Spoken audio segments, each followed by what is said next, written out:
Okay. Cool. We're here today to advise all members of Parliament and our community that our community is suffering. They're extremely worried, stressed, with many tears. This budget unfairly hits our poorest and most marginalised, and this we say is unacceptable. We're human beings who believe the government and wider community have taken away any chance of rising above our circumstances. Our hope is disappearing, our dreams now feel out of reach. We note with interest the social language surrounding the budget emergency crisis, suggesting immediate and divisive action.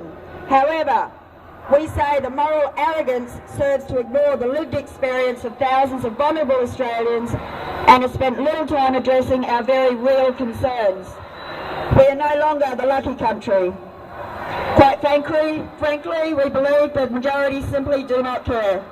Nonetheless, we stand before you today seeking fairness, a fair go and the right to receive acknowledgement and the dignity we deserve.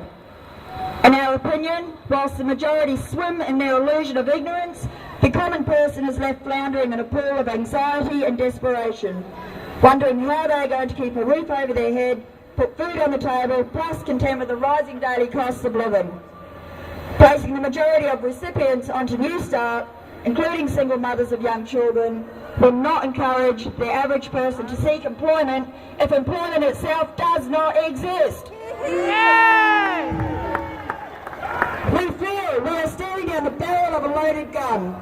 This lifestyle is neither a choice, an option, or acceptable. The majority of people walking the path of poverty live there by default, through retrenchment, the death of separation, or separation from a partner, disability, domestic violence.